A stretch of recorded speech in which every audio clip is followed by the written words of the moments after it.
Bismillahirrahmanirrahim. Al-Fatihah. A'udzubillahi minasyaitonirrajim. Bismillahirrahmanirrahim. Alhamdulillahi rabbil alamin. Ar-Rahmanirrahim. Maliki yaumiddin. Iyyaka na'budu wa iyyaka nasta'in. Ihdinas siratal mustaqim. Siratal ladzina an'amta 'alaihim ghairil maghdubi 'alaihim waladdallin. Amin. إن الحمد لله الذي نحمده ونستعينه ونستهديه ونستغفره ونعوذ بالله من شرور أنفسنا ومن سيئات أعمالنا من يهده الله فلا مضل له ومن يضلل فلا هادي له وأشهد أن لا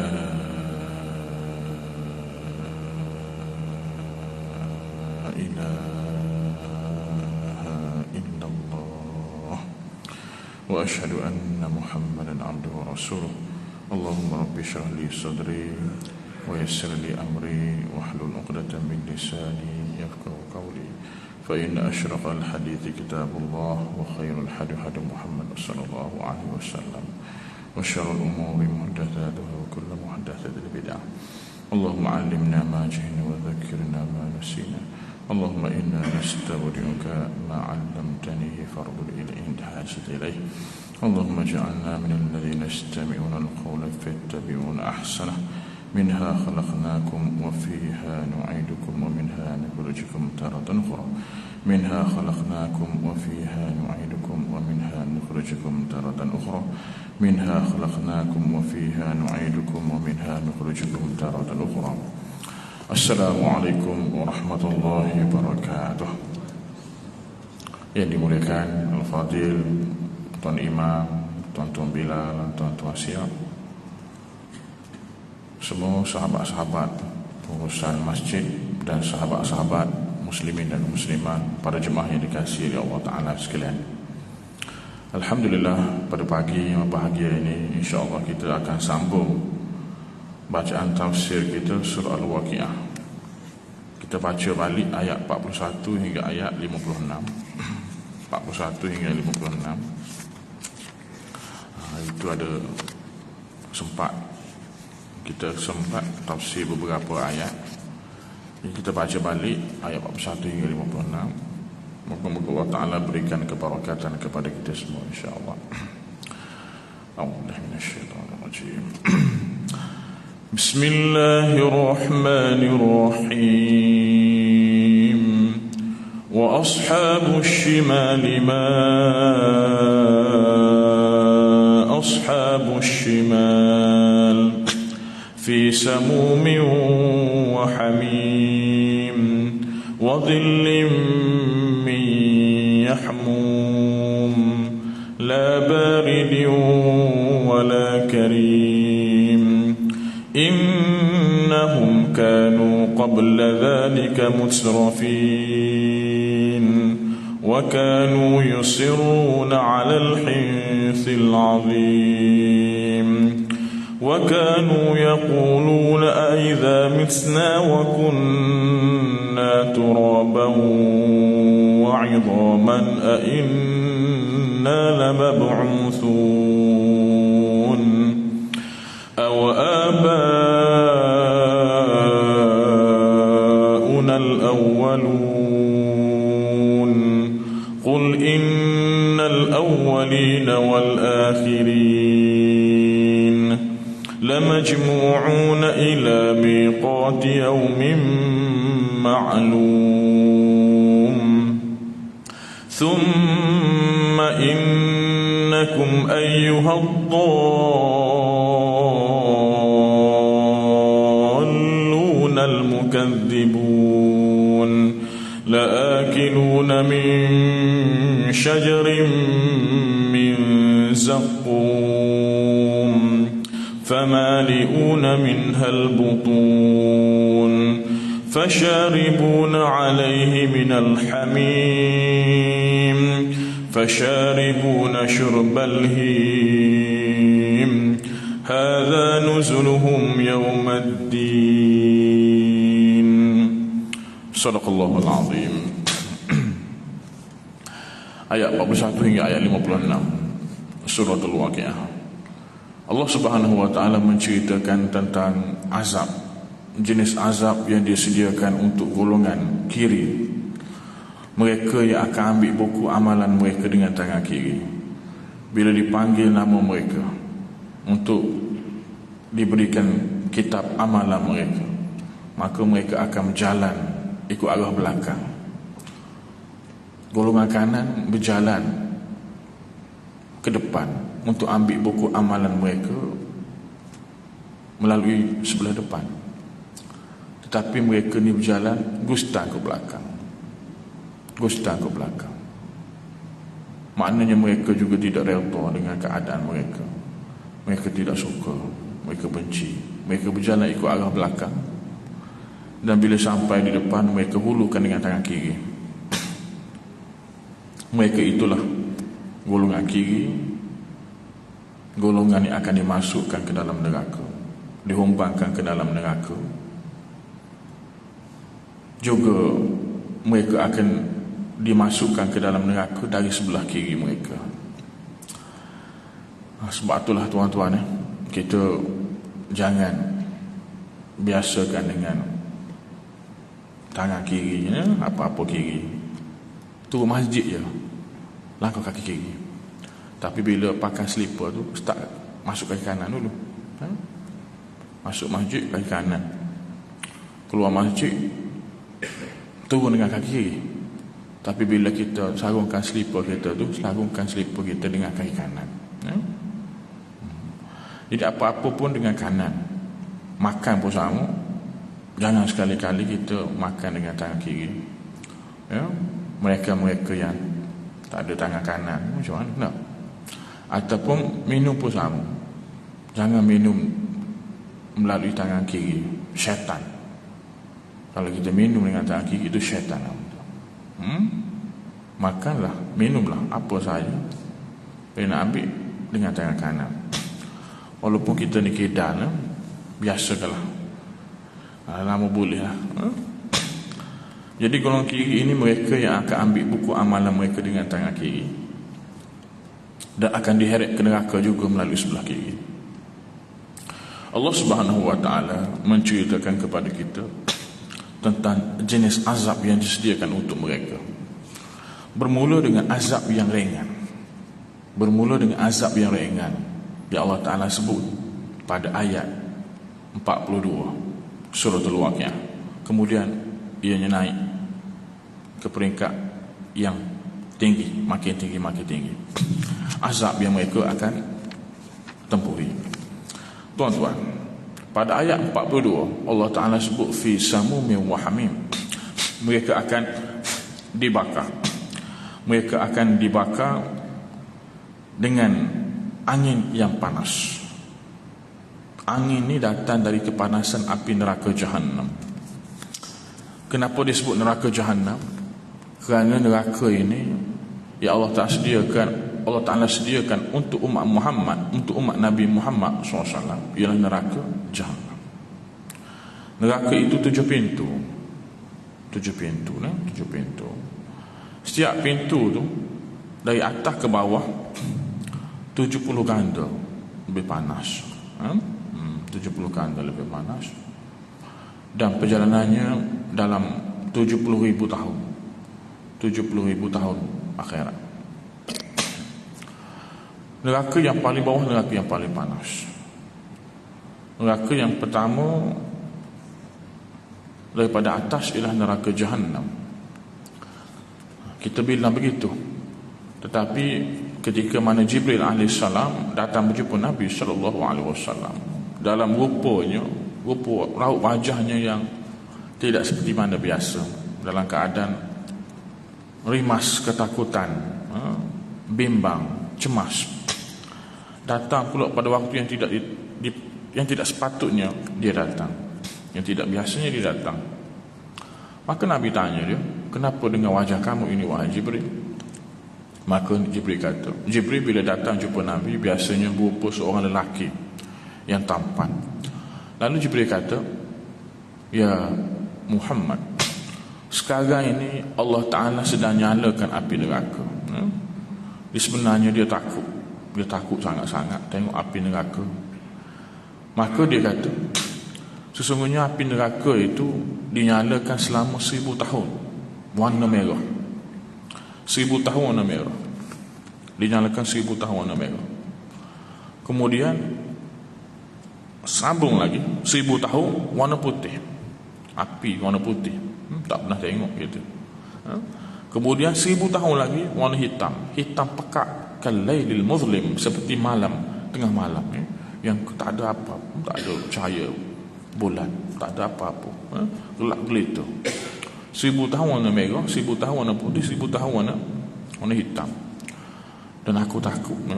Maka Nabi SAW tanya Jibril, ceritalah kepada aku berkenaan dengan neraka itu dan juga penghuninya. Maka Jibril menceritakan, bermula dengan neraka yang paling bawah, iaitu neraka Hawiyah. Nabi Jibril pun ceritalah penghuninya siapa-siapa. Kemudian naik sikit, atas sikit, neraka yang ke-6 daripada bawah, iaitu neraka Jahim. Kemudian naik lagi, yang ke-5 daripada bawah, neraka Saqar. Kemudian naik lagi, neraka yang ke-4 daripada bawah, iaitu neraka Lazar. Naik lagi, yang ketiga neraka Hutamah. Daripada atas yang ketiga Hutamah. Naik lagi, yang kedua ialah neraka Sa'ir. Dan bila sampai ke neraka yang paling atas, Jibril diam. Lalu Nabi tanya, kenapa tidak sebut wahai Jibril? Maka Jibril kata, ya Muhammad, neraka itu ialah neraka Jahannam yang disediakan untuk umatmu yang melakukan dosa besar, yang tidak sempat bertaubat kepada Allah Ta'ala sebelum meninggal, sebelum mati. Nabi pengsan. Kalau kita baca dalam kitab Tamil Wafili, Nabi pengsan. Nabi takut sangat-sangat. Nabi, bila dengar, Nabi terkejut. Lalu Jibril pun ambil letak atas riba dia. Nabi pun sedar, Nabi menangis. Wahai Jibril, adakah umatku juga akan dimasuk ke dalam neraka? Lalu Jibril mengatakan, ya wahai Muhammad, mereka yang melakukan dosa besar, yang tidak sempat bertaubat kepada Allah Ta'ala sebelum meninggal, sebelum mati. Maka Nabi terus menangis. Sehingga Nabi tidak keluar rumah. Nabi dikatakan keluar rumah semayang fardu saja, terus masuk balik dalam rumah, tak cakap, duk menangis beberapa hari, sehingga Abu Bakar pun pergi jumpa Nabi, bagi salam, ya. Dilengkapkan cerita, Abu Bakar pun menangis, Umar pun menangis, bimbang, takut, bimbang, sayang sangat kepada kita umat. Ya tuan-tuan, sahabat-sahabat sekalian, jadi neraka Jahannam ni Allah Ta'ala sediakan untuk umat Muhammad yang melakukan dosa besar, yang tidak sempat bertaubat kepada Allah Ta'ala sebelum mati. Maka sebab itulah kita ambillah kesempatan masa hidup kita ni, selagi mana kita masih bernyawa ni, sentiasalah kita bertaubat kepada Allah Ta'ala. Masing-masing ada sejarah hidup masing-masing. Daripada zaman remajanya, ya, kemudian naik ke alam dewasanya, dan sampailah kita sekarang ni. Di masing-masing kita ada, ya, sejarah hidup kita, nostalgia zaman-zaman kegemilangan kita dulu, dan mungkin sekarang pun ada, ya. Jadi kita ingat, kena sentiasa ingat dan bertaubatlah kepada Allah Ta'ala. Dan kita doakanlah agar Allah Ta'ala rezekikan kita dapat bertaubat kepadanya sebelum mati, sebelum meninggal. Maka para ulama telah anjurkan kepada kita supaya kita bacakan doa ketika dalam sujud yang terakhir, setiap kali semayang, semayang fardu ke semayang sunat. Kalau semayang fardu berjemaah tu pandai-pandai lah, tak sempat nak buat mana, tak sempat nak buat macam mana. Kalau sempat tu bacalah, dalam sujud terakhir tu. Dia sebenarnya setiap sujud pun kita boleh minta doa, minta doa. Tapi biasanya kita menggunakan sujud terakhir, Di dalam sujud terakhir tu kita bacalah Subhana Rabbil A'la wa bihamdih, 3 kali bacalah Subhana Rabbil A'la wa bihamdih. Segala puji bagi Tuhan, segala puji bagi Tuhan Subhana Rabbil A'la yang maha tinggi, wa bihamdih, dan segala puji baginya. Subhana Rabbil A'la, maha si Tuhan yang maha tinggi, dan segala puji baginya. Subhana Rabbil A'la wa bihamdih, maha si Tuhan yang maha tinggi dan segala puji baginya. Kemudian bacalah Subhanakallahumma rabbana wa bihamdika Allahumma ighfirli. Itu yang Nabi baca, Subuhun Qudusun Rabbul Malaikati war Ruh. Itu ialah bacaan zikir yang Nabi baca dalam rukuk dan juga sujud,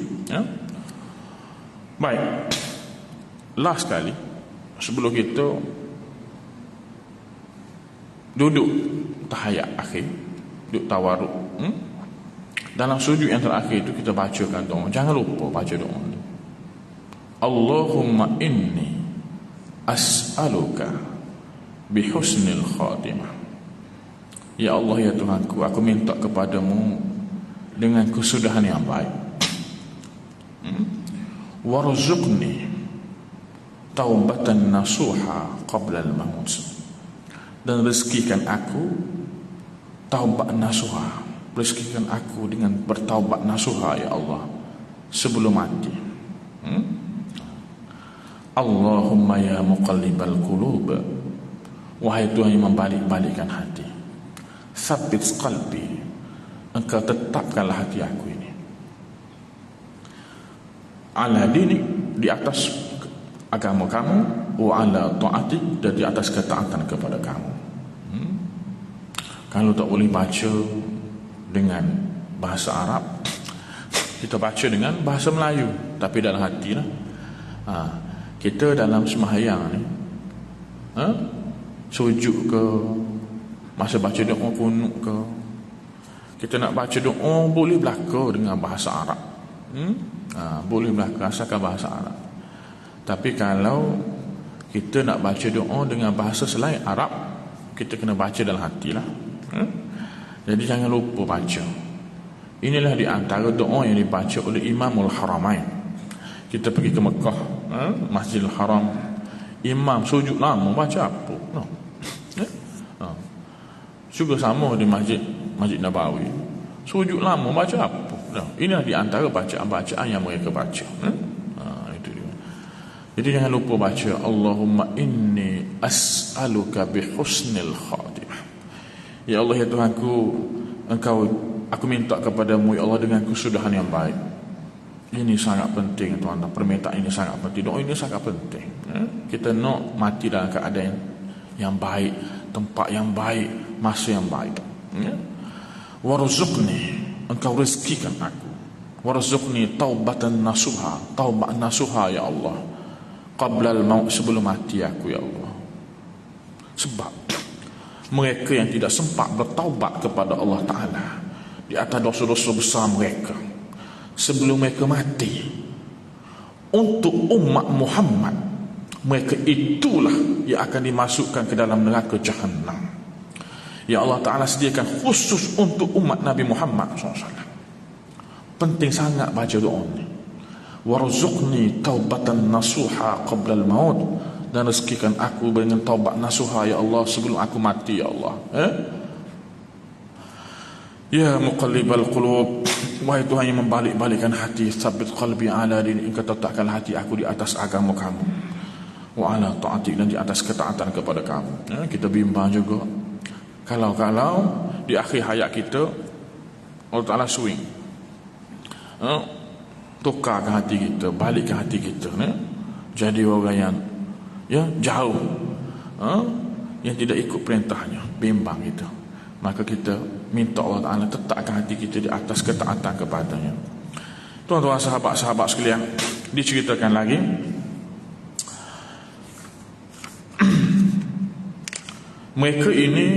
mereka yang ambil buku amalan mereka dengan tangan kiri ini, mereka ini mula-mula sekali akan diseksa dalam angin yang membakar. Angin itu datang dari kepanasan api neraka. Angin itu bila kena kepada mereka, penghuni neraka itu, ia akan menembusi anggota badan mereka. Boleh tembus, kuat tak kuat angin. Dan yang masuk dalam tubuh mereka itu menyebabkan organ-organ dalaman mereka terbakar. Baik, ianya bukan hanya membakar organ-organ dalaman, bahkan baunya sangat-sangat busuk. Hiya hawa'un muta'affinun yataharraku, angin itu sentiasa bertiup min janib ila janibin, daripada satu tempat ke satu tempat yang lain. Memang tak dapat lagi, memang baunya sangat busuk, memang tak dapat nak elok. Baunya itu sangat-sangat busuk sehingga membinasakan. Fa idza stanshaqal insan, maka apabila menyeduh udara, menyeduh angin, kita bernafas, menyeduknya, maka masuk dalam tubuh kita, hati itu akan hancur. Hati itu akan membinasakan. Wasuk hati, wasuk, busuk sangat sampai membinasakan dan menyebabkan mati. Tapi tak mati. Penghuni neraka ni tidak mati. Dia hidup, sentiasa hidup macam ni, macam kita sekarang ni. Walaupun diseksa dengan seksa yang sangat dahsyat, dia tidak mati. Kalau mati itu lain lah, dia tak rasa apa. Ini tidak mati. Dahsyat. Dan ketika mana anggota dalaman mereka itu terbakar, dengan baunya sangat busuk, maka mereka terpaksa mencari air untuk menghilangkan kemanasan tubuh mereka itu. Lalu tidak ada air yang lain melainkan air yang bergelegok. Samum fi samumin wa hamim. Samum tu makna angin yang membakar. Hamim makna air yang bergelegok, mendidih. Tidak ada air yang lain di situ melainkan air yang mendidih saja, bergelegok. Oleh kerana mereka terlalu panas, organ dalaman tu terbakar, terpaksa juga minum. Dan bila mana mereka minum air yang mendidih itu, maka menyebabkan isi perut mereka hancur. Lagi dahsyat keadaan mereka, azab atas azab.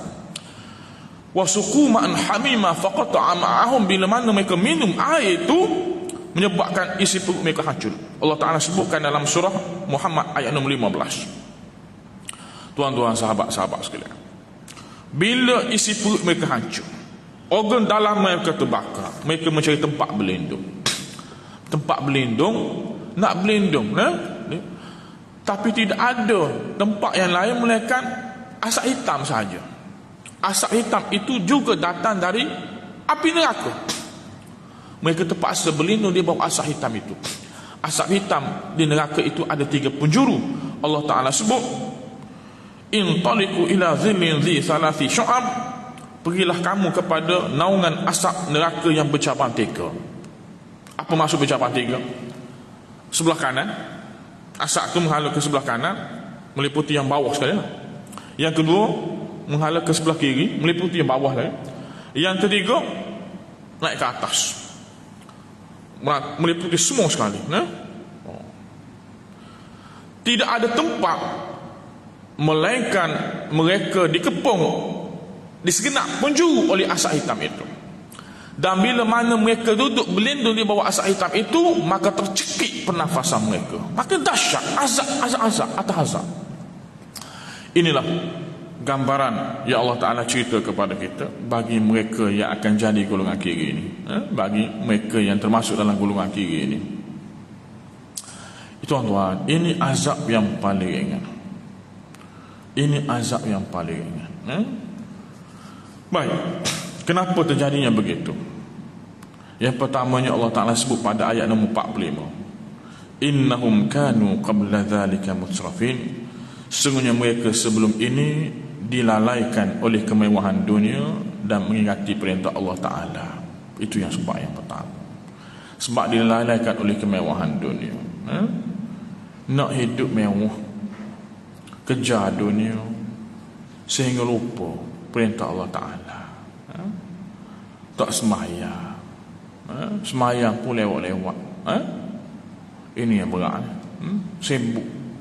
Sibuk dengan kerja, sedap, seronoknya kerja, sehingga lupa perintah Allah Ta'ala. Ini yang dikatakan kerja tidak berkat. Kita nak kerja kita tu diberkati, diberkati.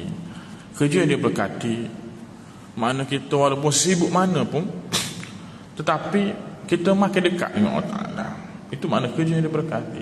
Kalau kita nak tahu kerja kita tu berkat tidak berkat, masa kita beribadah kepada Allah Ta'ala itu terjejas atau tidak, Kalau makin kurang masa kita untuk beribadah kepada Allah Ta'ala, makin kurang, kita pun makin jauh, itu makna tidak berkat, tidak ada keberkatan dalam kehidupan. Maka sebab itulah para ulama kata cara kita nak Allah Ta'ala lindungi kita, pelihara kita daripada masa kita untuk beribadah kepada Allah Ta'ala itu tidak terjejas, maka amalkanlah baca surah Waqiah. Baca surah Waqiah tiap-tiap malam. Ada orang baca surah Waqiah pagi, tengah hari, petang.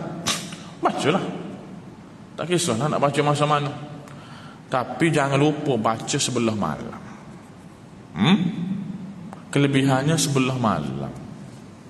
Hadis yang masyhur diceritakan oleh sahabat Nabi Ibnu Mas'ud. Ibnu Mas'ud ni salah seorang sahabat Nabi yang paling banyak meriwayatkan hadis, dan juga sahabat Nabi di antara yang paling hebat dalam ilmu Al-Quran. Ibnu Mas'ud radhiyallahu anhu. Ibnu Mas'ud menceritakan, sami'tu, aku telah dengar Rasulullah sallallahu alaihi wasallam bersabda, qala man qara'a, sesiapa yang baca suratul waqi'ati, surah Waqiah, fi kulli lailatin, pada tiap-tiap malam, istiqamah tiap-tiap malam, jangan miss, baca tiap malam surah Waqiah. Masuk maghrib boleh baca, baik, baca surah Waqiah tiap-tiap malam, lam tusibhu faqatun abada, nescaya dia tidak akan ditimpa kemiskinan buat selama-lamanya. Hadis ini hadis yang sangat masyhur. Rawal Hafiz Abu Ya'la wa Ibn Asakir wal Baihaqi fi Syu'abil Iman wa dzikr al-Baihaqi wa kana Ibn Mas'ud ya'muru banatahu yaqra'na biha fi kulli lailatin. Ibn Mas'ud bila dengarnya Nabi kata begitu, Nabi katanya begini, Maka beliau terus suruh anak-anak, khususnya anak perempuannya, membacanya, mengamalkan tiap-tiap malam. Baik, apa maksud Allah Ta'ala tidak akan timpa kepadanya kemiskinan buat selama-lamanya? Kalau kita rujuk dalam kitab-kitab tafsir, maka para ulama tafsir mentafsirkan yang pertama, dia ada beberapa tafsiran.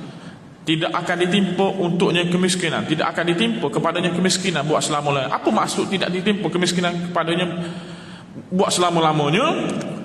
Lam yadurhu faqrun, kalaulah hidupnya itu walaupun tidaklah senang mana, dia duduk amal baca surah Waqiah, tapi hidupnya tidaklah kaya mana, tidaklah senang mana, tapi dia rasa cukup. Dan waktu untuk dia beribadah kepada Allah Ta'ala tidak menjejaskan. Itu yang pertama. Kefakiran, kalau dia hidup pun tidaklah kaya mana, tetapi tidak akan menjejaskannya untuk beribadah kepada Allah Ta'ala. Itu maksud dia. Kefakiran itu maknanya beribadah kepada Allah Ta'ala. Walaupun ada tafsiran ulama yang lain mengatakan rezeki, itu ada beberapa tafsiran. Tapi tafsiran yang pertama, makna beribadah. Kefakiran itu makna beribadah. Kalau orang tu kurang beribadah, tak ada masa nak beribadah, nak berzikir kepada Allah Ta'ala, semaya pun cepat-cepat, macam lepas kudung. Saya dulu semayang di sebuah masjid di kawasan Sedang. Saya ada kuliah maghrib, saya masbuk, sempat 1 rakaat, tambah 2 rakaat. Adalah seorang sahabat tu duduk sebelah saya, pun sama macam saya. Saya pun tambah 2 rakaat, dia tambah 2 rakaat, laju je semayang. Dia sebelah saya tak perhati, tapi duduk sebelah saya juga, laju no. Tapi rajin dia, lepas habis semayang fardu tu, pada ganti 2 rakaat, dia tu semayang sunat pula 2 rakaat. Saya baca tahiyat akhir, dia baca tahiyat akhir semayang sunat. Makna laju tu, no. Saya ganti 2 rakaat, dia juga ganti 2 rakaat, tu dia naik semayang sunat. Saya baca tahiyat akhir tu, semayang fardu tu, maghrib, tapi dia baca tahiyat akhir semayang sunat, dan dia habis dulu. Laju.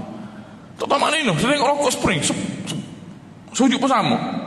Saya kata kena tegur. Saya terpaksa mencepatkan semayang saya. Saya pula tak khusyuk. Terganggu. Lepas bagi salam tu, dia bangun, saya pegang tangan dia. Dek, panggil adik dia, tak apa. Tengok muka tu, rasa-rasa tua dia tu saya. Dek, slow sikit semayang. Dia tengok ke saya. Oh, ya. Dia tengok saya, dia kenal lah saya ustaz ni. Enggak pakai jubah ni. Dia kenal je. Oh, ya, ustaz. Baik-baik, ustaz. Baik-baik. Nasib baik saya ustaz. Kalau saya bukan ustaz, dia argue saya balik. Oh, laju semayang. Kenapa nak semayang laju? Nak gimana? Bagaimana? Kita dengan Allah Ta'ala jangan buat begitu. Kita ni hamba Allah Ta'ala. Wa ma khalaqtul jinna wal insa illa liya'budun. Wa ma khalaqtul jinna, dan aku tidak jadikan jin dan manusia melainkan semata-mata untuk beribadah kepada aku. Itu tujuan utama kita dijadikan Allah Ta'ala. Jadi jangan sampai masa kita beribadah kepada Allah Ta'ala kita cepat-cepatkan, kita ringkas-ringkaskan semata-mata nak buat kerja lain. Masa beribadah, ibadah betul-betul. Kalau kita semayang dengan orang alim, lama semayang, kiam dia, rokok dia, tomak nino, sujudnya sedap, kualiti semayang, kualiti rasa lain. Sebab itulah Nabi kata dalam hadis, sesungguhnya orang yang mencuri itu yang lebih dahsyat ialah orang yang mencuri dalam sembahyang. Orang mencuri, orang yang paling Allah Ta'ala marah sangat, mencuri yang paling Allah Ta'ala marah sangat, mencuri dalam sembahyang. Makna dia rokok tapi tidak sempurna, sujud tidak sempurna. Itulah orang yang mencuri dalam sembahyang. Dan juga hadis yang lain menceritakan, dalam kitab Tambil Wafi ni ada menceritakan, kalaulah dua orang tu sembahyang, masing-masing qiyam sama, rukuk sama, sujud bersama, tapi di sisi Allah Ta'ala seperti langit dengan bumi. Seorang seperti langit, seorang seperti bumi. Tidak ada kualiti sembahyang dia. Rokok tapi tidak khusyuk, tidak tumaninah dan sebagainya. Jadi di sisi Allah Ta'ala itu penting kita. Kita sembahyang ni, kita nak Allah Ta'ala terima sembahyang kita. Sembahyang itu ada kemanisan dia. Sedap sembahyang ni. Bila sembahyang tu cara Nabi. Ada orang kata, tak apalah tak baca Subhana Rabbil Azim wa bihamdih. Tak apalah tak baca pun. Jangan kata lagu tu. Jangan kata lagu tu. Nabi tak pernah tak baca. Nabi tak pernah tak baca walaupun sembahyang sunat. Maka sebab tu ulama katakan makruh. Makruh. Kalau kita rokok tak baca, sujud tak baca duk, makruh. Duk tahiyat awal tak baca duk, makruh. Dah.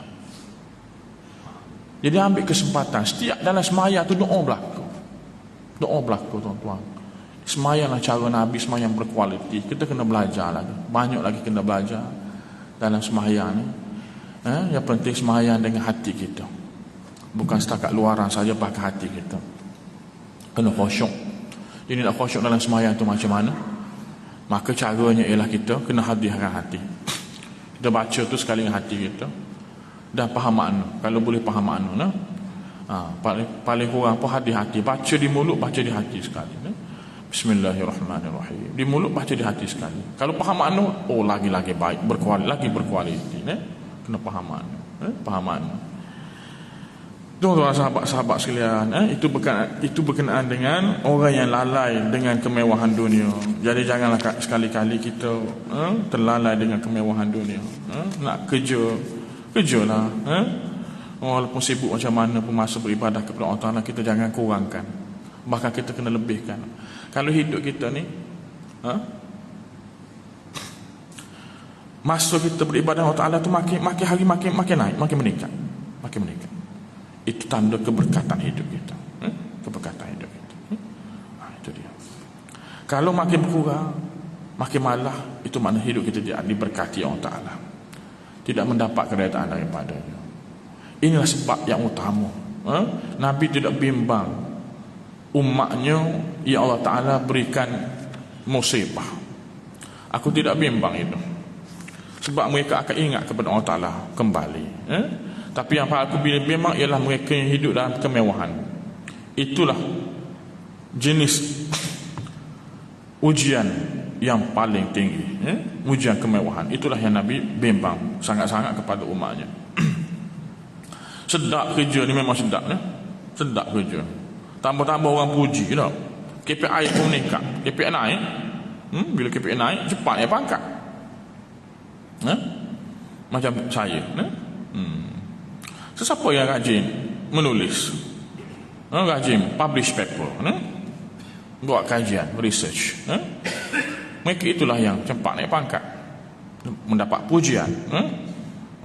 Syukur dapat pujian. Yang puji bukan cara-cara orang. NC, National Chancellor, orang besar-besar lah, menteri puji, nama kita sehulah masuk dalam paper dan sebagainya. Publish pula jurnal-jurnal international. Jadi syukur seronok, sedap, memang sedap, rasa lazat lah. Kepenatan sebelum yang itu tu kita tidak rasa apa lah. Rasa sedap, makan sedap, tak tidur seminggu pun tak apa. Dapat pujian. Naik pangkat ni, orang pun suka tu. Lepas tu rasa nak buat pula, tulis pula. Tak apa, tidak ada masalah. Nak menulis buku banyak mana, nak buat research ke, nak buat paper apa buat lah. Tapi jangan sampai masa kita beribadah kepada Allah Ta'ala kita tidak ada. Macam saya, macam kami di masjid UKM Zuhur adalah 2 soh lebih, 2 soh 3 soh. Asar tu 1 soh pun tak ada, tak cukup. Ya sembahyang Zuhur tu pun sama. Faham sembahyang tu bang berlaku. Ada tazkirah, tak dengar-dengar. Yang dengar tazkirah. Saya nak cerita kat UKM tempat saya lah. Nah, rasa tiang masjid tu lebih banyak lagi daripada orang yang mendengar. Sebab saya tak ada semangat tazkirah. Ada masa saya tazkirah. Saya 10 minit tazkirah. Pasal tu masa sembahyang tu semangat tengoklah ramai orang sokol kan. Lepas sembahyang tu kita tazkirah tengok tu tiang. Orang 2-3 orang. Ini saya nak cerita tempat saya. Ini bidang akademik. Bidang lain pula. Jadi kita apa-apa ni, jangan sampai kita dengan Allah Ta'ala itu makin jauh. Gunalah kesempatan masa. Ambillah masa kita malam, kita bangun. Tahajud tuan-tuan. Sedap. Sedap. Baik. Ambil kesempatan sebelum mati. Baik. Ayat yang seterusnya, ayat nombor 46.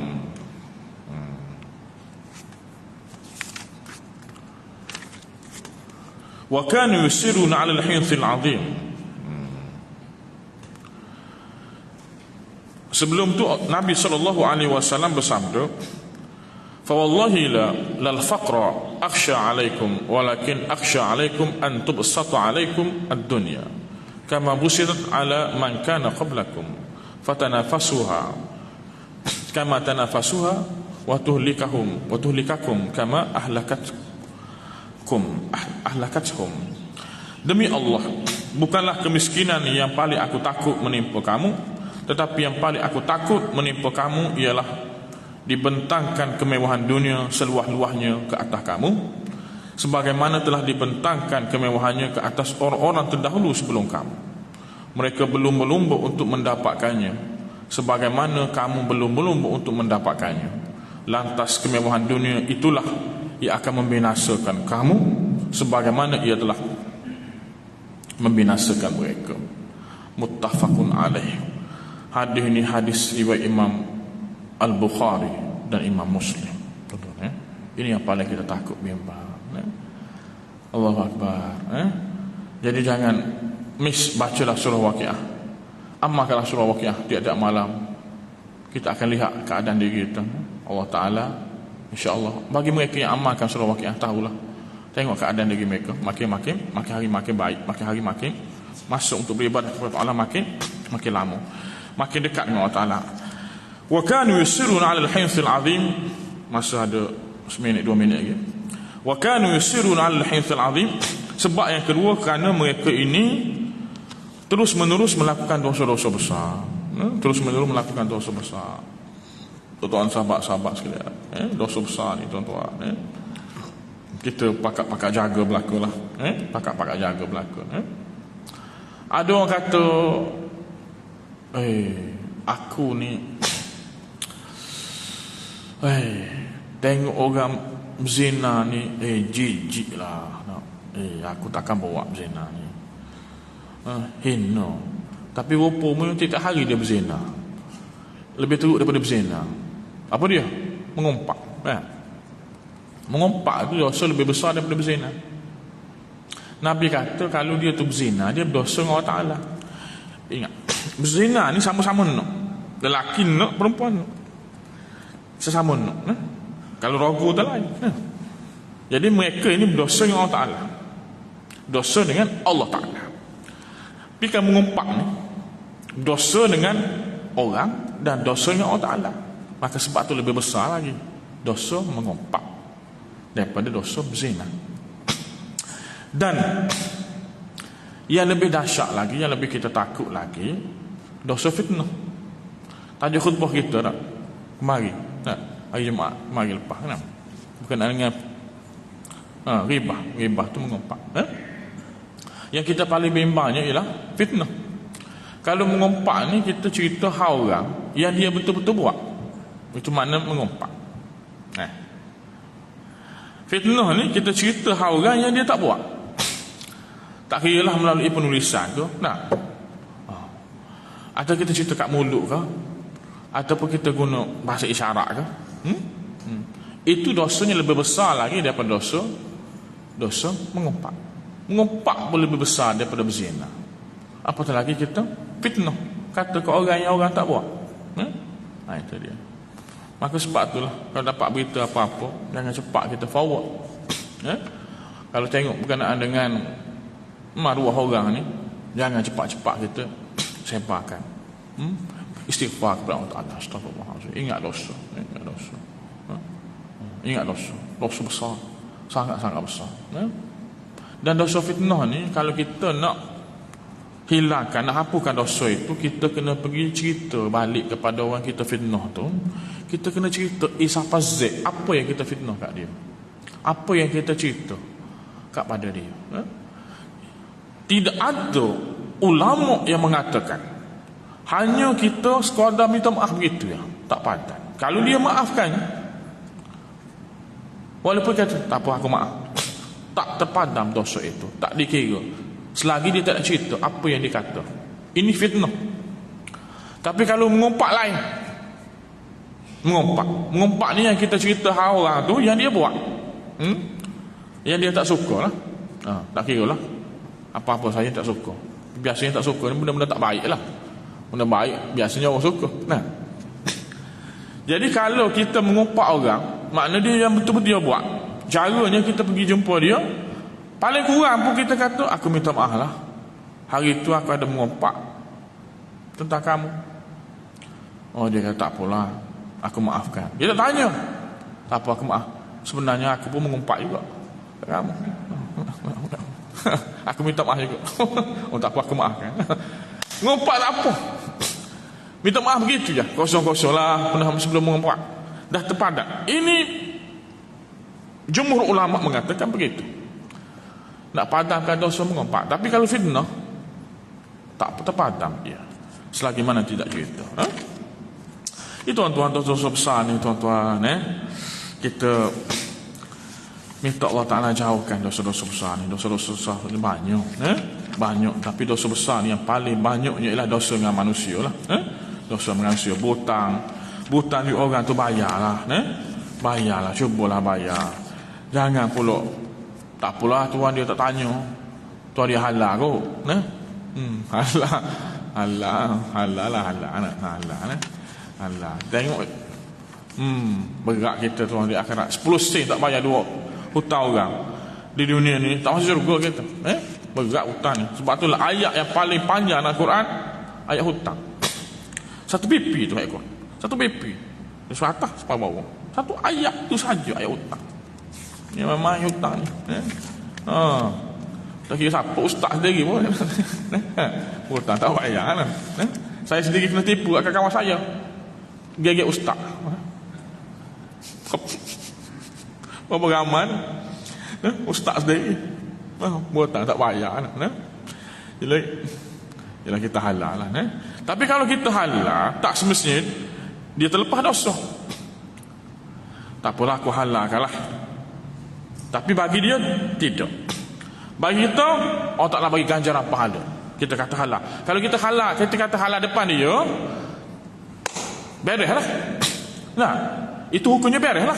Tapi kalau kita seorang-seorang, kita kata hutang kita apalah aku halal, itu untuk kita, untuk kita. Allah Ta'ala akan tambahkan darjat untuk kita, murahkan rezeki untuk kita. Tapi untuk dia tidak. Dia wajib juga bayar hutang kita, sebab kita bukan kata depan dia. Kalau kita kata depan dia, aku halal, barulah terlelah hutang itu. Itu kaedah dia. Jadi dia pun niat tak apa lah, dia halal kau. Senyap. Ini dosa-dosa besar tuan-tuan. Ini sebab yang kedua. Ini benda yang selalu terjadi kepada kita. Inilah yang Allah Ta'ala cerita kepada kita. Sebab yang kedua ni dosa-dosa besar. Dan jangan ingat dosa besar tu bunuh orang, ya. Zina, ingat itu saja. Banyak dosa-dosa yang lain. Cek dosa besar, ada 70 dosa besar, banyak. Baik, yang ketiganya ialah, tengok masa dah habis dah. Setakat tu lah dulu. Ya tuan-tuan, sahabat-sahabat sekalian,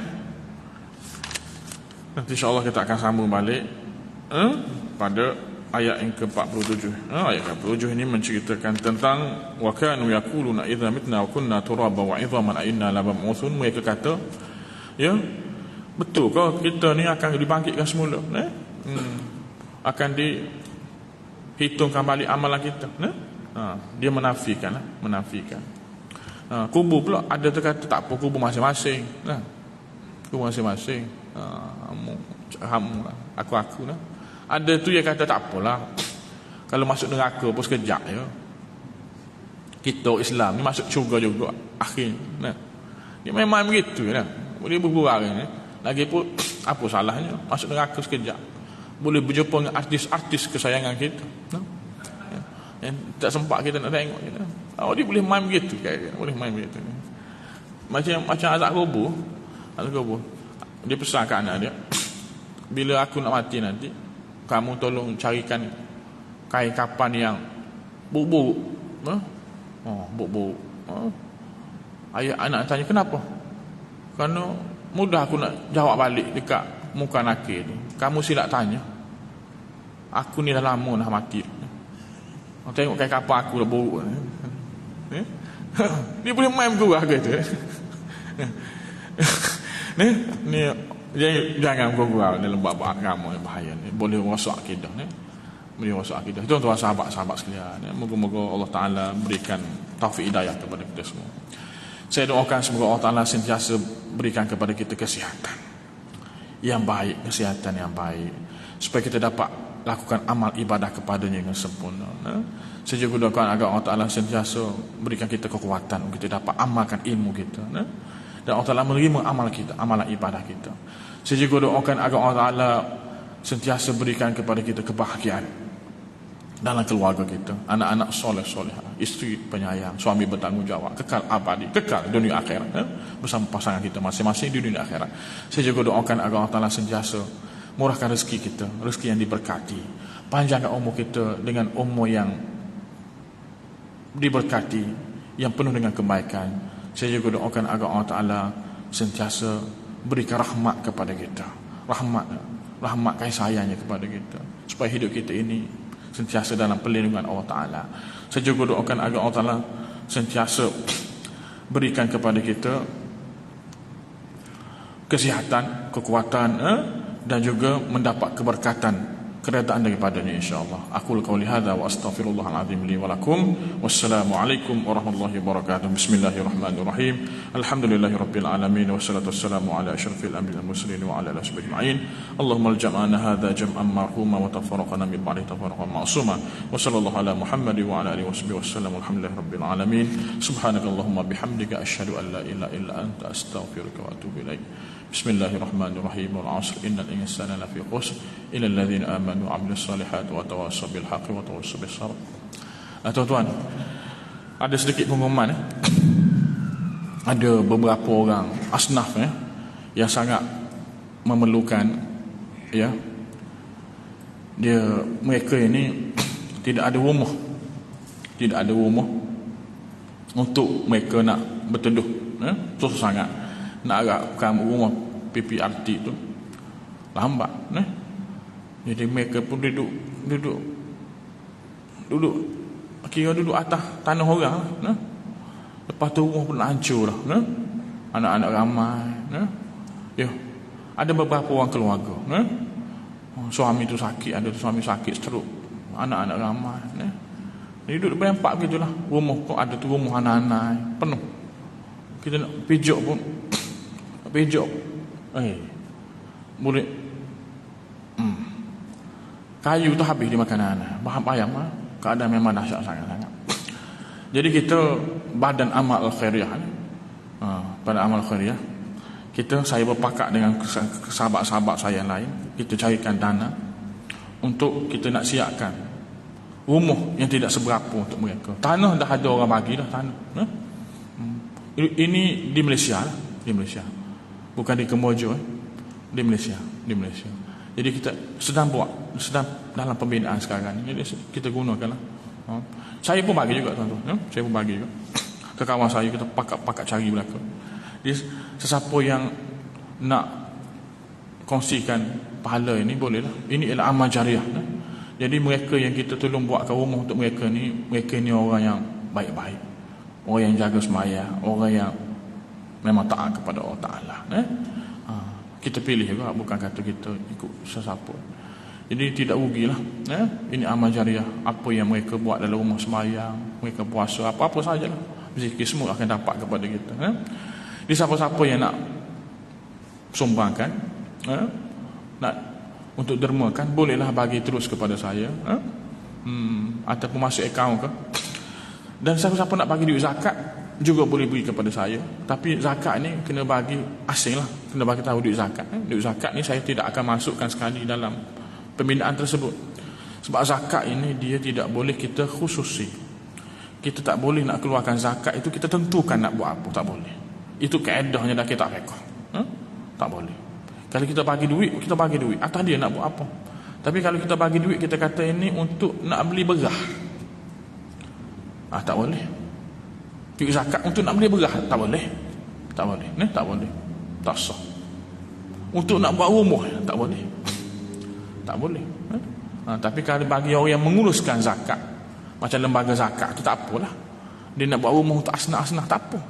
Tapi kalau kita nak bagi direct kepada mereka ini, kita tak boleh bagi tentukan ini untuk apa, tak boleh. Atas dia lah nak buat apa. Itu dia ni.